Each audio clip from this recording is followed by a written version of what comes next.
மறு அறிவித்தல் வரை நாட்டை சூழவுள்ள ஆழமான மற்றும் ஆழமற்ற கடல் பகுதிகளில் மீன்பிடி மற்றும் கடற்படை நடவடிக்கைகளில் ஈடுபடுவதை தவிர்க்குமாறு அறிவுறுத்தப்பட்டுள்ளது. வளிமண்டலவியல் திணைக்களம் இது குறித்து வெளியிடும் மேலதிக அறிவிப்புகளை தொடர்ந்து அவதானிக்குமாறு மீனவர்கள் மற்றும் கடற்படை சமூகத்தினரிடம் வேண்டுகோள் விடுக்கப்பட்டுள்ளது.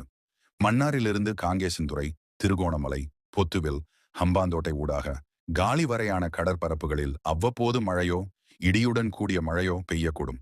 ஏனைய கடற்பரப்புகளில் இரவு வேளைகளில் ஆங்காங்கே மழையோ இடியுடன் கூடிய மழையோ பெய்ய வாய்ப்புள்ளது.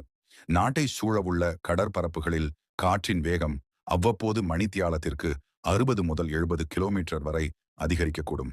இதனால் கடல் அவ்வப்போது மிகவும் கொந்தளிப்பாக காணப்படும்.